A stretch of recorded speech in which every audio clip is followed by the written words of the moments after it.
In this video, I'm going to show you how to add files to your Moodle course, and I'm going to show you two different ways of doing this. As you can see, I've already created my introductory topic, so I'm now going to move down to topic 1 of my course, and this is where I'm going to start to add learning resources. So I'm just going to turn my editing on, go down to my first topic, and the first thing I need to remember to do is put in a topic summary. So I'm going to click on the spanner button next to the number 1, untick where it says use default section name, and give my topic a title. So my first topic is going to be health and safety.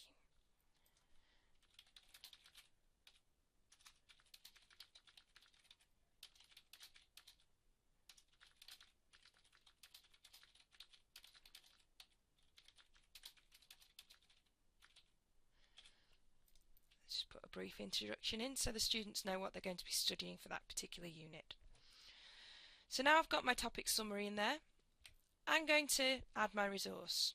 And as I hover in this section here, you'll notice two menus have appeared.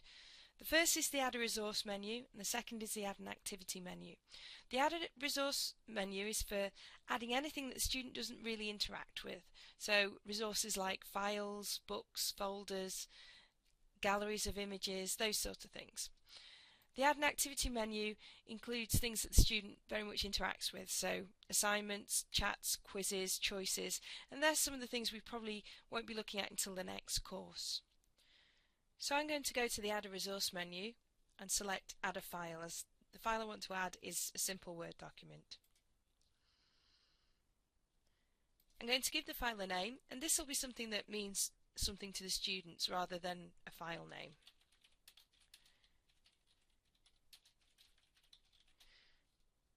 And then I'll use the description box to put some additional information in. So this could be instructions to the students for what you want them to do with the resource, or just describing what it actually is.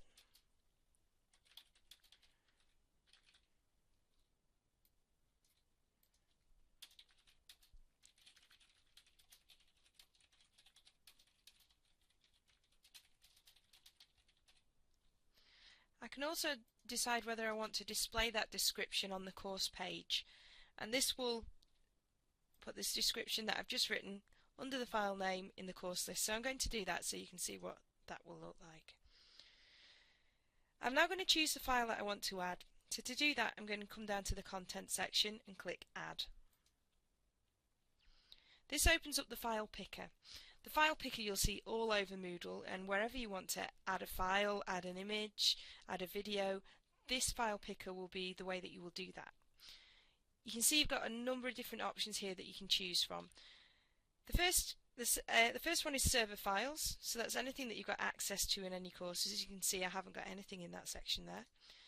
Recent files is particularly useful because it shows you all of the files that you've uploaded recently. So if you're working across perhaps 2 or 3 courses, you can go to recent files and find any files that you've used in other courses, use them in this course without having to upload it again. The third option down, this is the one I'm going to use, is upload a file, because the file I want is on my H drive and I need to get it from there. So I'll click upload a file and then go to choose file and go into my hard drive.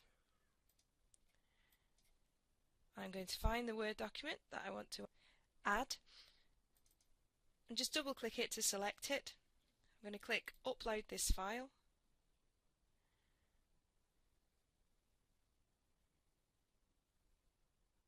And you can see that file's now appeared. So there are some general settings here, but generally leaving those as default is a really good idea. So I'm just going to scroll past those settings. As always, if you want to find out a bit more about them, you can click on the blue question mark. And I'm going to click Save and Return to Course. Okay, and you can see now there is my Word document ready to be used by my students, and because I chose to display the description on the course page, underneath that description appears. So that's the traditional way of adding files to Moodle. I'm now going to show you a slightly quicker way, and this is something that we introduced following our recent upgrade, and this is drag and drop. So it's very straightforward. All that I need to do is I'm going to open up my computer and go to my hard drive. And I'm going to find the file that I want to use.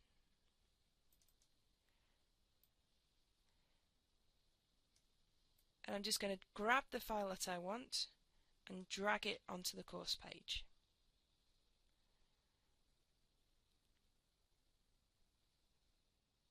And you can see it's been added. Obviously that's really quick and that's great. You can also do it with multiple files just by holding down the control key, and you can drag 4 or 5 or however many files you want to on your course page at once. It is a time saver, but I'm also slightly concerned about it. And the reason for that is that you can see I haven't got a description attached to this file, and it hasn't got the correct name on it either. So if you are going to use this drag and drop editing, drag and drop adding, what I would suggest you do is, following adding it by a drag and drop, is click on the spanner icon to update the file that you've added and add in the additional information that you need.